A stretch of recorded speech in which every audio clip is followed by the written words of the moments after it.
Dian Water. Dian Water merupakan perusahaan rumahan yang mengolah air tanah menjadi air siap minum dengan teknologi reverse osmosis. Teknologi tersebut merupakan teknologi dengan menggunakan sistem toksinisasi, multifiltrasi, ozonisasi, dan ultraviolet, sehingga air yang dihasilkan sangat-sangat baik dan bagus dan berkualitas dan siap diminum oleh makhluk hidup.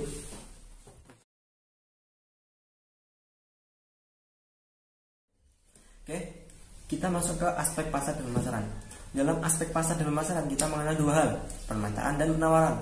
Dalam permintaan kita melakukan 3 pendekatan. Yang pertama, pendekatan permintaan, menekankan kebutuhan manusia hingga saat ini sangat banyak, terutama pada sektor air, ya, yang dimana air tersebut sangat-sangat dibutuhkan dan dikonsumsi setiap harinya.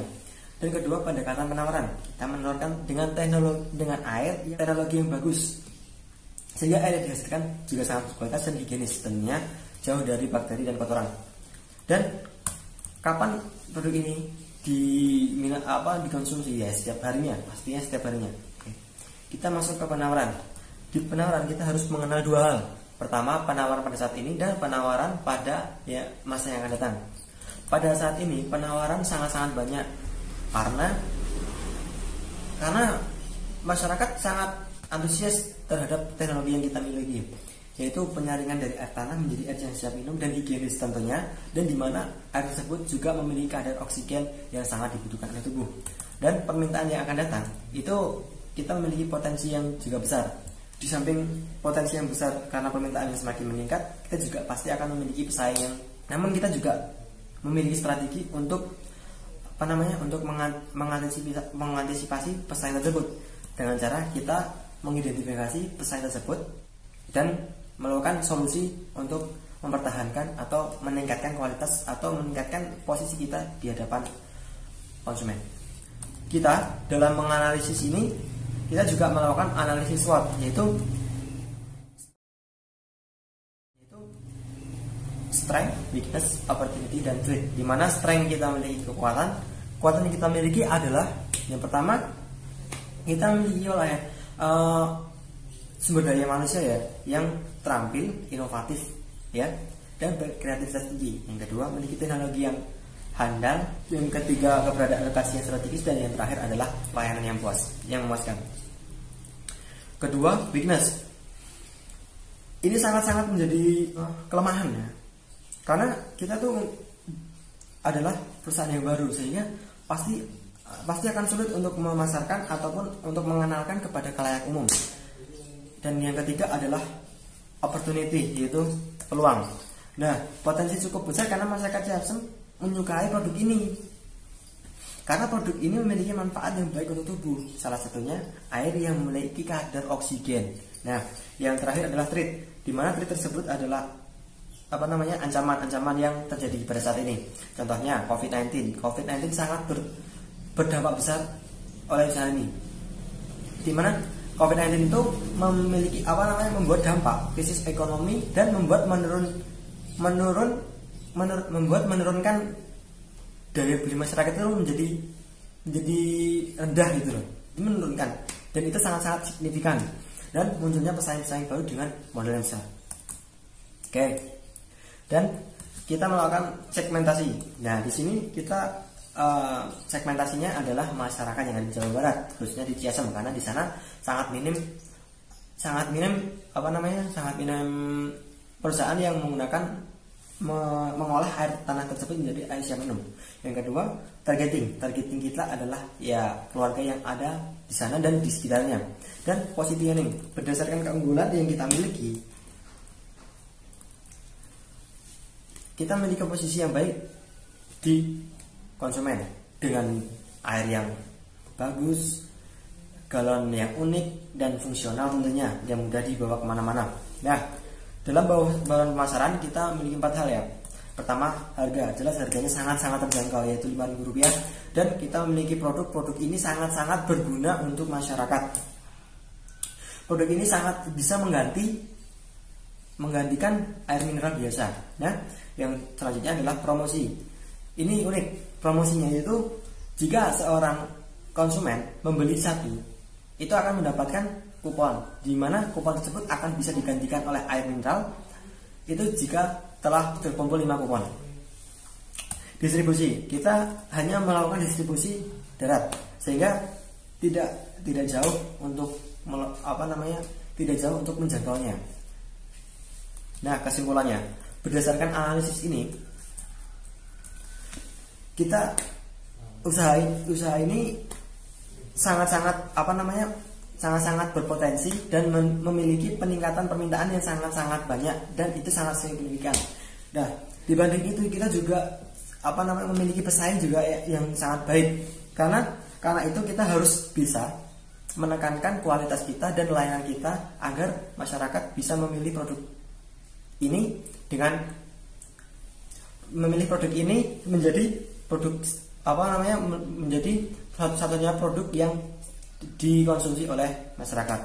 Nah, akan tetapi ini semua dijadikan suatu motivasi bagi Dian Water agar bisa fokus mengembangkan usahanya dan meningkatkan segalanya ya di sisi kualitas dan juga pelayanannya itu untuk mengetahui kedepannya apa yang diinginkan oleh konsumennya. Di sini saya akan menjelaskan aspek teknik dan teknologi. Yang pertama ada analisis lokasi bisnis. Lokasi bisnis yang kami dirikan yaitu Dian Water RO berada di Desa Ciasem Girang, Kecamatan Ciasem dan Kabupaten Subang, Jawa Barat. Lokasi ini berada di tempat yang strategis yaitu di pusat Desa Ciasem sehingga mudah dijangkau oleh masyarakat Ciasem dan sekitarnya. Yang kedua ada analisis sumber dan ketersediaan bahan baku. Sumber air yang kami gunakan untuk usaha Dian Water RO yaitu air tanah yang diolah menggunakan teknologi reverse osmosis, yaitu berupa pemfilteran air tanah dengan teknologi khusus sehingga menghasilkan air tanah atau air bersih yang siap dikonsumsi. Dan air tanah ini terhindar dari pencemaran dan racun. Untuk ketersediaan bahan baku, menurut saya Dian Water RO memiliki ketersediaan bahan baku yang cukup karena sumber air di Desa Ciasem ini bagus sehingga usaha kami bisa bertahan untuk jangka panjang. Yang ketiga ada proses produksi. Yang pertama ada air baku dialirkan ke tabung filter guna memisahkan partikel-partikel yang ada di air seperti debu, karat, dan lumpur. Kemudian air tersebut dialirkan ke granular karbon aktif guna menyerap zat kimia yang ada di air. Yang kedua, air dialirkan ke blok karbon aktif atau resin untuk menyerap kapur dan magnesium dalam air. Lalu air dialirkan ke membran dengan bantuan pompa penguat atau pompa jet. Pada membran ini air mengalami proses reverse osmosis, yakni pemisahan air dengan polutan terlarut melalui membran berpori-pori dan membuang residu yang ada di dalam air, kemudian dialirkan ke biokeramik. Kemudian proses ketiga yaitu pada biokeramik terjadi pemecahan molekul air dengan sinar far infrared agar memiliki bioenergi guna meningkatkan ketahanan dan kesehatan dalam tubuh. Yang keempat, air hasil biokeramik tersebut dialirkan ke magnetic energi, tempat penyusunan molekul air supaya dihasilkan air heksagonal aktif untuk meningkatkan ketahanan tubuh dan kesehatan pada saat mengkonsumsinya. Yang terakhir, yang kelima, air dialirkan ke pasca karbon untuk menyerap bau, menghilangkan rasa, dan menghambat pertumbuhan mikroorganisme dengan bantuan far infrared. Lalu air dialirkan melalui keran ke galon yang tersedia, yang tentunya eksklusif dari usaha kami, kemudian siap untuk diedarkan ke konsumen. Yang keempat ada analisis luas dan kapasitas produksi. Di sini kapasitas mesin yang kami gunakan di usaha Dian Water RO memiliki kapasitas yang mampu memproduksi 2000 galon per hari sehingga usaha kami bisa mampu mencukupi kebutuhan air minum warga Desa Ciasem Girang dan sekitarnya. Yang kemudian ada analisis layout tempat usaha. Setelah ini kami akan menampilkan layout usaha kami.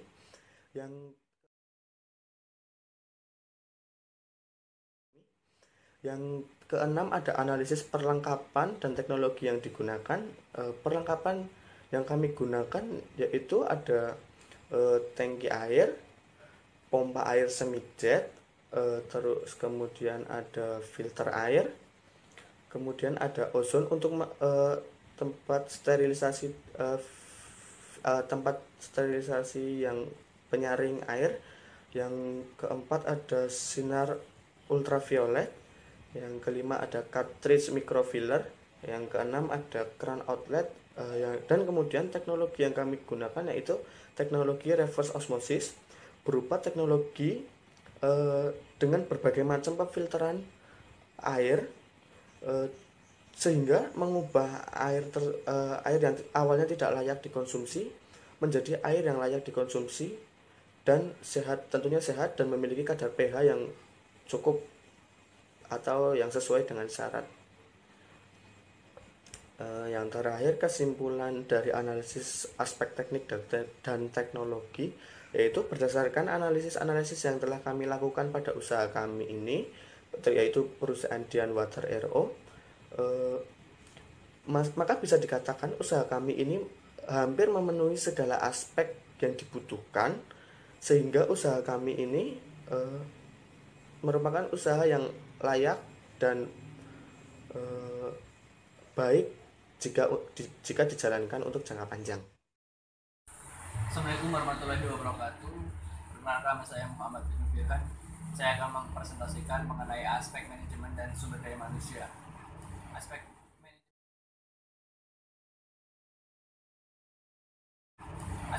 manajemen itu sendiri merupakan pencapaian sasaran organisasi dengan cara yang efektif dan efisien. Dalam rangka pencapaian tersebut dan tujuan bisnis tentunya butuhnya suatu proses manajemen. Selanjutnya yaitu planning. Dian Water RO memiliki tujuan yang akan dicapai dalam jangka waktu 5 tahun ke depan, yaitu dengan memberikan produk yang berkualitas dan higienis yang layak dikonsumsi oleh konsumen, serta menciptakan lapangan pekerjaan oleh masyarakat sekitar dan pemanfaatan sumber daya alam yang di sekitar yang belum pemanfaatannya belum secara maksimal. Ruang lingkup usaha ini yaitu bergerak dalam bidang isi ulang air minum, yaitu air mineral yang berkualitas dan higienis.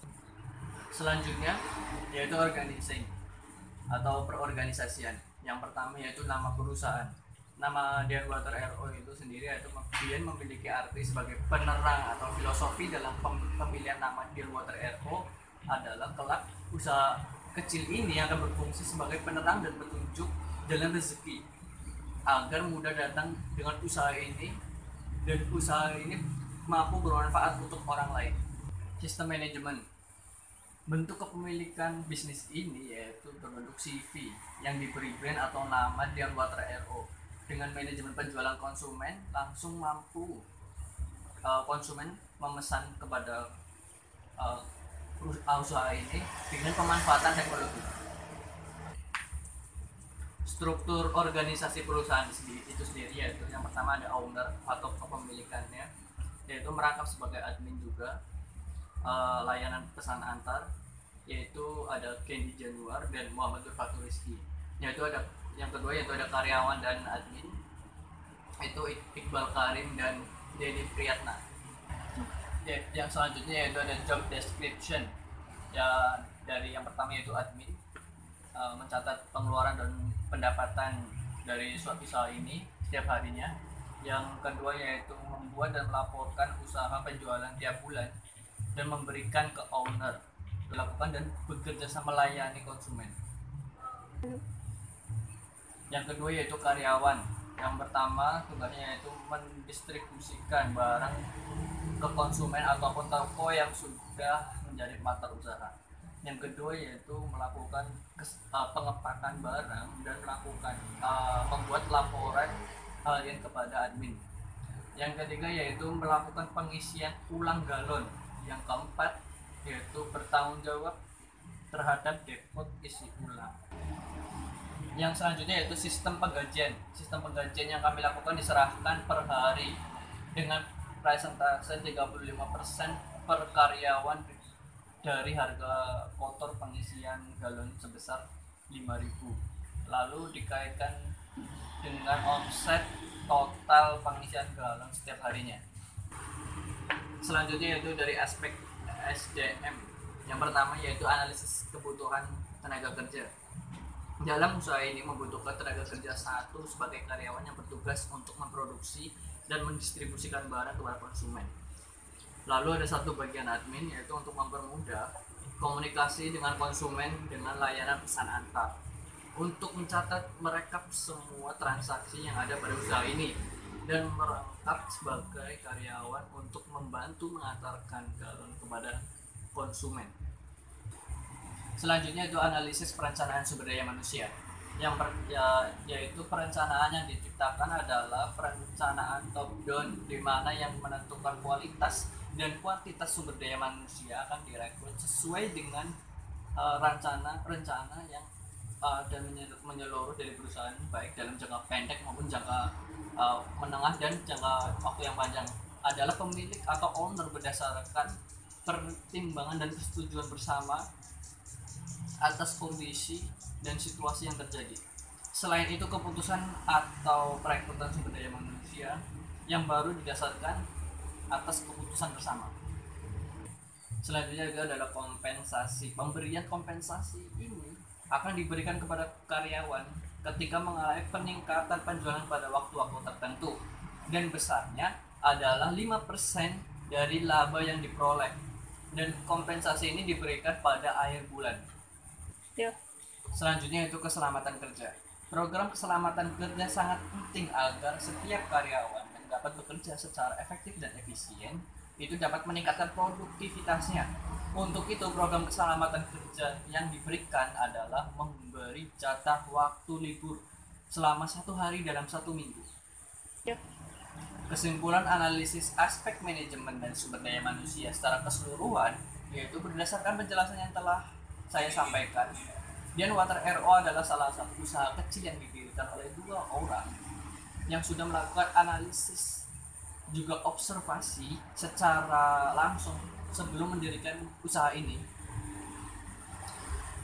Pada awal berdirinya usaha ini yang dijalani oleh pemiliknya, mulai dari melayani dan mengisi ulang galon, mengantarkan galon isi ulang ke tangan konsumen, hingga merekam dan penjualan pengeluaran setiap harinya, juga bertanggung jawab penuh atas kebersihan dan merawat mesin produksi agar tetap berjalan secara optimal. Perlahan tapi pasti, usaha kecil ini mulai berkembang dan saat ini memiliki 2 karyawan yang sangat membantu sekali dalam menjalankan usaha ini, meskipun pada awalnya membutuhkan pendampingan dan juga arahan penjelasan langsung mengenai aktivitas operasional yang dilakukan oleh karyawan tersebut. Sekian presentasi yang bisa saya sampaikan. Apabila ada tutur kata yang kurang berkenan, saya mohon maaf. Wabillahi taufiq wal hidayah. Wassalamualaikum warahmatullahi wabarakatuh.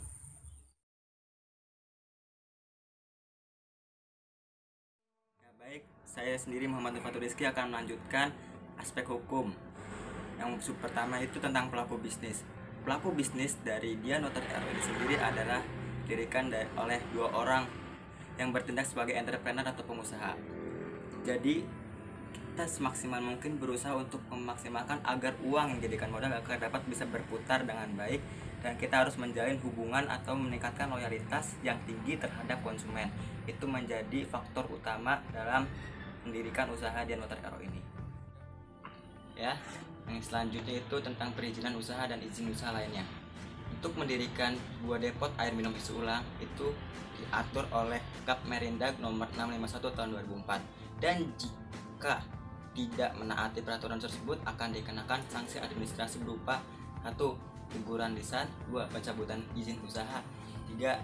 Sanksi pidana dan lainnya. Ya. Untuk dokumen-dokumen pendukung sebagai penunjang untuk izin usaha Dian Water RO ini, yang pertama itu ada surat keterangan usaha, yang kedua ada NPWP, yang ketiga ada izin lingkungan.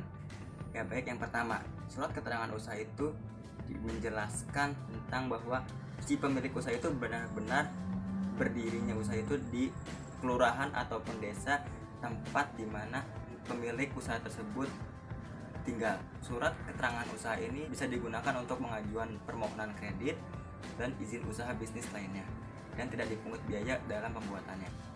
Lalu yang kedua itu adalah NPWP atau nomor pokok wajib pajak. Ini harus dimiliki oleh setiap orang dalam mendirikan usahanya.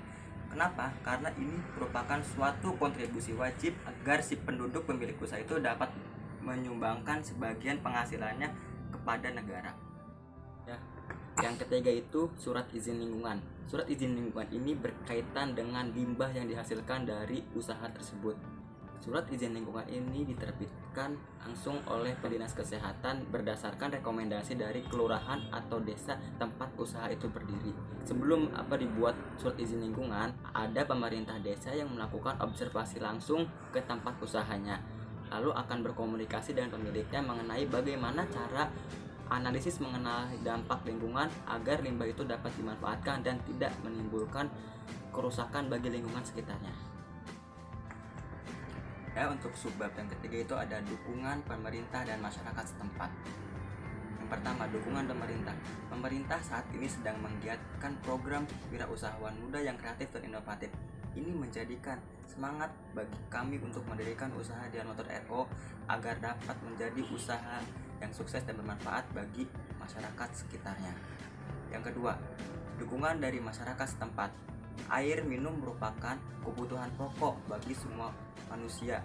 Jadi mau tidak mau, air minum yang berkualitas itu akan pasti diminati oleh banyak masyarakat. Itu menjadi faktor utama kami dalam mendirikan usaha Dian Water RO ini. Baik, sekarang itu masuk ke kesimpulan untuk aspek hukum. Dian Water RO itu adalah suatu usaha yang didirikan oleh dua orang yang ditindak sebagai pengusaha atau entrepreneur dengan didukung penuh oleh pemerintah dan masyarakat setempat mengenai pendirian Dian Water RO ini, karena menciptakan air minum yang berkualitas itu merupakan suatu pendukung bagi hajat hidup orang banyak, ditambah dengan dokumen-dokumen pendukung izin lainnya yang sudah tersertifikasi langsung oleh pemerintah setempat. Selanjutnya saya akan menjelaskan mengenai aspek lingkungan, ekonomi, sosial, dan politik.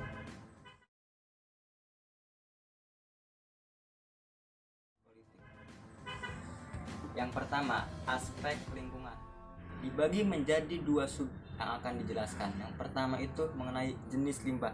Jenis limbah yang dihasilkan dari produksi air minum isi ulang Dian Water RO adalah limbah cair. Yang kedua, mengenai cara pengelolaan limbah. Limbah cair yang dihasilkan dari proses produksi tersebut akan ditampung terlebih dahulu ke dalam toren yang berisi penampungan air limbah. Lalu akan diproses lebih lanjut atau bisa dikatakan dilakukan filtrasi atau penjernihan kembali agar air limbah itu dapat dimanfaatkan untuk kepentingan masyarakat sekitar seperti mencuci kendaraan, mencuci piring, atau bahkan menyiram tanaman. Selanjutnya itu analisis aspek sosial. Dengan didirikannya usaha air minum isi ulang Dian Water RO ini menjadikan suatu kemudahan bagi masyarakat sekitar desa Ciasem Girang, karena terdapat depot air minum isi ulang yang menyediakan air minum berkualitas baik dengan proses filtrasi dengan sistem reverse osmosis. Dan ini menjadi suatu keuntungan bagi masyarakat sekitar karena mereka tidak perlu repot-repot untuk memasak air, cukup datang ke depot air minum isi ulang Dian Water RO dan akan mendapatkan air minum berkualitas baik dengan harga yang terjangkau. Ya, baik, saya akan menjelaskan dua aspek yang terakhir yang akan saya jadikan satu, yaitu aspek ekonomi dan politik. Ekonomi saat ini Indonesia tengah pandemi virus corona ini sedang tidak karuan karena beberapa kebijakan politik seperti lockdown atau pembatasan sosial berskala besar, akan tetapi itu tidak akan menjadi pengaruh bagi usaha Dian Water RO karena Dian Water RO itu menghasilkan air minum, dan air minum itu merupakan kebutuhan pokok bagi seluruh umat manusia yang ada di muka bumi ini. Apalagi Dian Water RO sudah memiliki sertifikasi secara resmi dari Dinas Kesehatan dengan air minum yang berkualitas baik. Itu tidak menjadi masalah karena ada layanan pesan antar yang dapat mempermudah bagi konsumen untuk membeli air minum isi ulang ini dengan tidak repot-repot. Hanya perlu chat saja melalui via WA kepada kontak person yang telah tertera, maka pegawai atau karyawan akan mengantarkan galon sampai ke rumah Anda. Kemudian di aspek keuangan, di sini ada analisis kebutuhan dana dan struktur modal yang seluruhnya ada 60 juta dari modal sendiri. Kemudian analisis kebutuhan modal kerja, ada uang tunai, pembangunan depot, dan reparasi kendaraan. Uang tunai 60 juta dari modal sendiri tadi, kemudian pembangunan depot 10 juta dan reparasi kendaraan 5 juta. Oke, next. Kemudian analisis biaya operasional. Biaya operasional terdiri dari yang dibutuhkan adalah mesin reverse osmosis, toren air ukuran 2000 liter, toren air 1000 liter, setup etalase, media filter, perpipaan dan galon. Yang totalnya adalah 41.100.000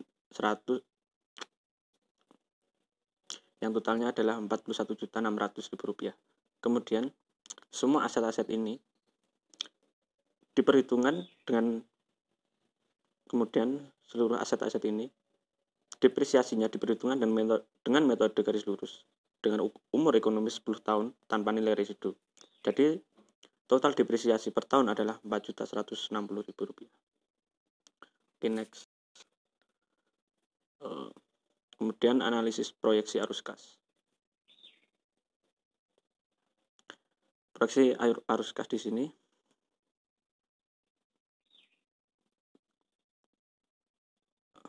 ini adalah proyeksi arus kas. Penjualan per tahun diasumsikan sebesar 216 juta. Kemudian biaya-biaya dengan total 96.880 dengan rincian berikut ini. Biaya operasional sebesar 5.400.000, biaya karyawan 75.600.000, biaya penyusutan peralatan 4.160.000, perlengkapan 720, utilitas 11 juta. Kemudian biaya lain ada asuransi dan iklan yang setahun 275 dan 125. Nah, proyeksi pendapatan setelah dikurangi biaya-biaya tadi ada sebesar 118.720.000 rupiah. Ini adalah harga pokok produksinya. Biaya bahan bakunya 30.000 rupiah ini per bulan. Nah, ini adalah harga pokok produksinya.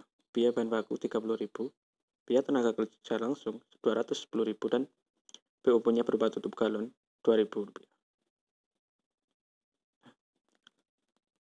Harga pokok produksi per bulan sebesar 7.260.000 rupiah dan harga pokok produksi per setahun 87.120.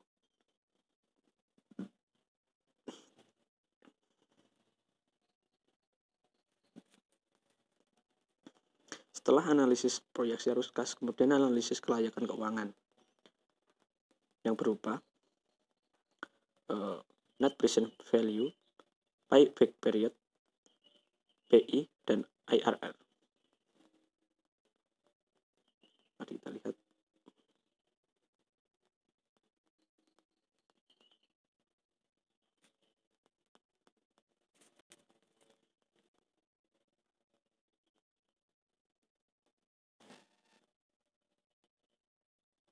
Nah, ini adalah analisis keuangan. Net present value-nya adalah 53.100. Net present value sebesar 53.068.928 rupiah. Jadi dihitung dengan nilai uang yang akan datang masih menghasilkan laba sehingga investasi ini dikatakan layak. Kemudian payback periodnya 6,6 bulan. Jadi pengambilan investasi dicapai dalam waktu 6 bulan. Kemudian PI-nya 1,8 kali, kemudian internal rate of return-nya 11%.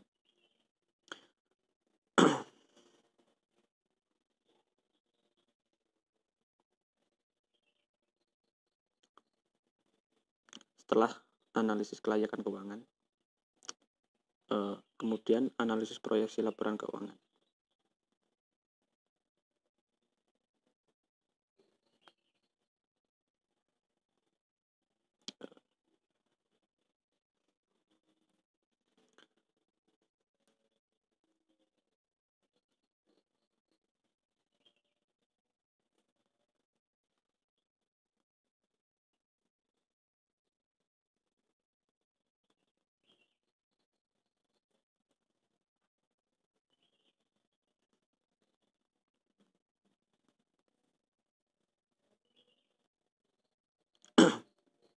Nah, ini adalah proyeksi laporan keuangan selama 5 tahun. Jadi per tahun pertama, laba setelah pajaknya. Jadi tahun pertama, laba setelah pajaknya 89 juta. Kemudian tahun kedua 86, tahun ketiga 90. Tahun ketiga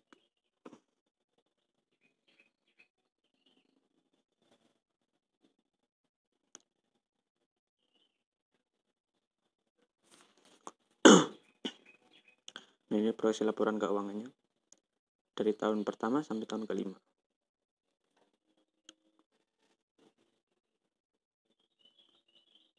Kita lihat di sini, laba setelah pajaknya tiap tahun secara tren mengalami kenaikan.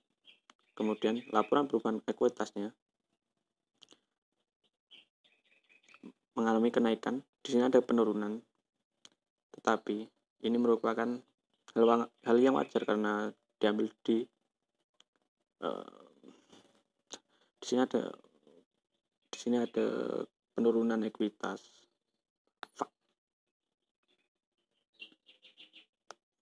Di sini ada penurunan ekuitas tahun ketiga dan tahun kelima. Dikarenakan ada privilege di sini. Kemudian laporan posisi keuangan seperti ini. Nah, pada tahun pertama dan tahun kedua jumlah kasnya sudah sangat besar. Oleh karena itu, kebijakan oleh usaha ini, kas tersebut dialokasikan ke peralatan dan yang lainnya untuk peningkatan. Jadi kas yang besar di sini dialokasikan untuk menambah modalnya berupa peralatan.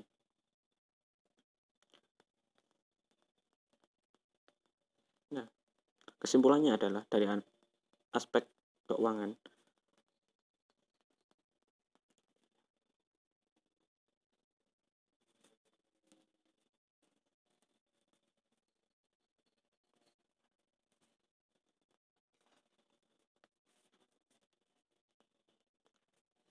nah kesimpulannya dari aspek keuangan, dari analisis kelayakan keuangan disimpulkan bahwa usaha yang dibangun layak dilanjutkan karena semua indikator menunjukkan hasil yang layak. Proyeksi laporan keuangan ditunjukkan juga menunjukkan bahwa usaha ini memiliki prospek yang baik karena trennya naik terus. Sekian dari saya.